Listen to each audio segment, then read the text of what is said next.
जोहार। जनमन की बात में आपका स्वागत है। मैं हूं आनंद कुमार। दोस्तों, आप अपनी स्क्रीन पर कुछ दस्तावेज देख रहे हैं। ये जमीन के दस्तावेज हैं और ये भाजपा के पूर्व विधायक निर्भय शाहाबादी के नाम की जमीनों के दस्तावेज हैं। गिरिडीह के पूर्व विधायक निर्भय शाहाबादी के नाम ये जमीनें देवघर के डाबर ग्राम के आसपास की हैं। डाबर ग्राम हॉट प्रॉपर्टी है देवघर का। जिस तरह से विकास हो रहा है, वैद्यनाथ धाम टूरिस्ट सर्किट बनने जा रहा है, उसको देखते हुए ये बेहद महंगी, बहुत कीमती जमीन है। जमुआ देवघर रोड पर इनमें से बहुत सी जमीनें लीकर किंग योगेंद्र तिवारी ने पूर्व विधायक निर्भय शाहाबादी से खरीदी हैं। योगेंद्र तिवारी का मैहर रिजॉर्ट एंड होटल्स भी इसी डाबर ग्राम में है और बताया जाता है कि इन जमीनों का म्यूटेशन कराने के लिए तिवारी ने रांची के एक यादव जी को करीब 35 लाख रुपया दिया। यादव जी होटल कारोबारी बताए जाते हैं। यादव जी ने यह रकम सत्ता में रसूख रखने वाले किसी श्रीवास्तव जी को दी। सत्ता, विपक्ष, बिचौलिए और इन सब को चांदी का जूता मारकर अपनी जेब में रखने वाले कारोबारियों की साठ गांठ का यह बस एक छोटा सा, बहुत सीधा सा उदाहरण है। दोस्तों, अब तक भारतीय जनता पार्टी भ्रष्टाचार के मामले को लेकर हेमंत सोरेन को टारगेट कर रही थी, इसके नेता टारगेट कर रहे थे, लेकिन योगेंद्र तिवारी ने साबित कर दिया है कि करप्शन के इस खेल में सत्ता पक्ष और विपक्ष कोई भी बेदाग और पाक साफ नहीं है। योगेंद्र तिवारी के साथ राज्य के वित्त मंत्री रामेश्वर उरांव के घर ईडी का छापा पड़ गया।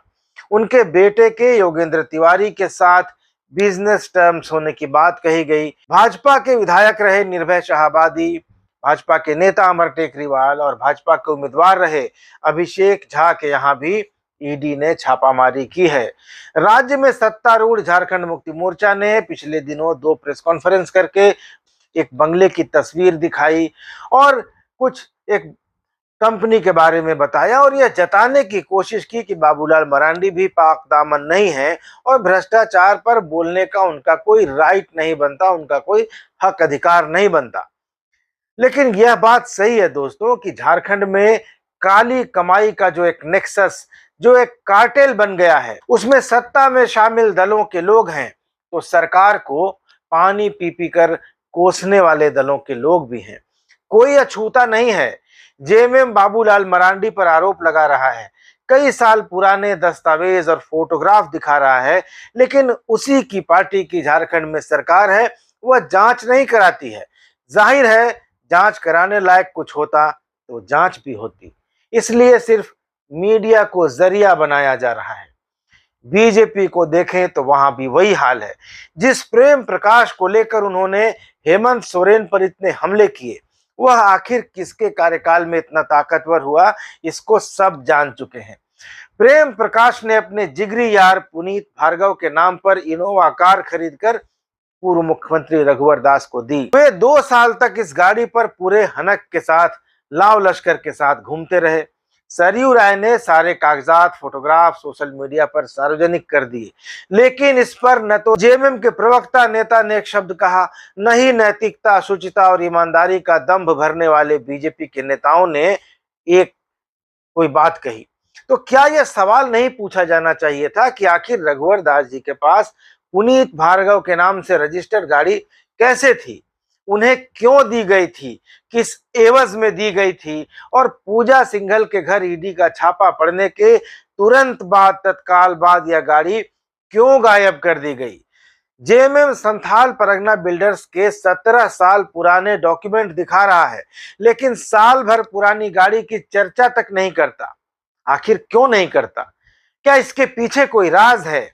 क्या कोई डील हो गई है कि सिर्फ आरोप प्रत्यारोप किया जाए, आरोप आरोप खेला जाए और जनता को बेवकूफ बनाया जाए? भेड़िया आया की तर्ज पर ईडी आया खेला जाएगा, इसका नतीजा कुछ नहीं निकलेगा। रघुवर दास ने हेमंत सोरेन पर अपने नाम से पत्थर खदान की लीज ले लेने का आरोप लगाया। निर्वाचन आयोग को शिकायत हुई, निर्वाचन आयोग ने सुनवाई की, झारखंड राजभवन को अपना मंतव्य भेज दिया। पिछले राज्यपाल रमेश बैस साहब ने इस लिफाफे पर खूब सुर्खियां बटोरी, खूब चर्चा में रहे। कभी लिफाफे के चिपक जाने की बात कही और कभी लिफाफे में एटम बम होने का धमाका करने का इशारा किया, लेकिन लिफाफा नहीं खुलना था तो नहीं खुला, आज तक नहीं खुला। भाजपा के जो नेता ट्विटर पर दावे करते थे कि अब हेमंत सोरेन की सदस्यता चली गई, 5 साल चुनाव नहीं लड़ पाएंगे, वो भाजपा नेता अब लिफाफे की चर्चा ही नहीं करते दोस्तों। क्यों भाई?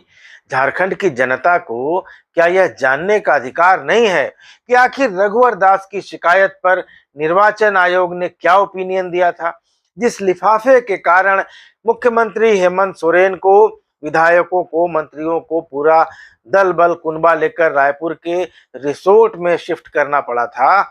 कल्पना सोरेन के मुख्यमंत्री बनने की तैयारियां करा दी गई थी, तो फिर लिफाफा खुला क्यों नहीं? भाजपा अब लिफाफे की बात नहीं करती और जेएमएम इनोवा कार की बात नहीं करता। फिर आया साहेबगंज का खनन घोटाला। ईडी ने हेमंत सोरेन के विधायक प्रतिनिधि को अंदर कर दिया।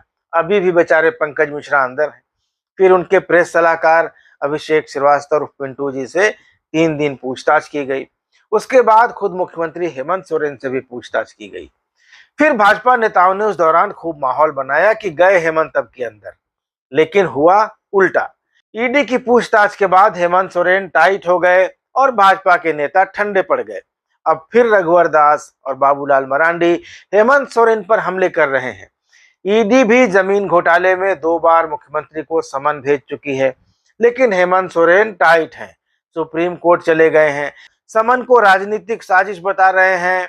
इधर बाबूलाल मरांडी सोरेन परिवार को आदिवासी जमीनों का लुटेरा बता रहे हैं। उधर जेएमएम बाबूलाल मरांडी से करोड़ों की जमीन की खरीद और बंगले की फोटो दिखाकर सवाल पूछ रहा है। भाजपा के नेता अब राजभवन में पड़े लिफाफे पर कोई सवाल नहीं पूछते। जेएमएम वाले रघुवर दास को प्रेम प्रकाश की गिफ्ट की हुई इनोवा कार के बारे में सवाल नहीं करते। दोनों तरफ से हर कुछ दिन पर एक नया शिगुफा छोड़ दिया जाता है। मीडिया उस हेडलाइन को लेकर दौड़ पड़ता है। सत्ता, विपक्ष और मीडिया सब मिलकर पब्लिक को बोका बनाते हैं और फिर कहते हैं कि जनता ही माई बाप है, जनता ही जनार्दन है, जनता ही सब कुछ जानती है। लेकिन दोस्तों, जनता कुछ नहीं जानती। जनता तो हिंदू मुसलमान में, भारत पाकिस्तान में, बाहरी भीतरी की लड़ाई में और 1932 के खतियान में नेताओं और दलों के हाथों बोका बन रही है। आप इस वीडियो के बारे में क्या सोचते हैं? अपनी प्रतिक्रिया कमेंट के जरिए जरूर दीजिएगा। दोस्तों, चैनल को जरूर सब्सक्राइब कर लीजिएगा। अगले वीडियो में मुलाकात होगी, तब तक इजाजत दीजिए। धन्यवाद। नमस्कार।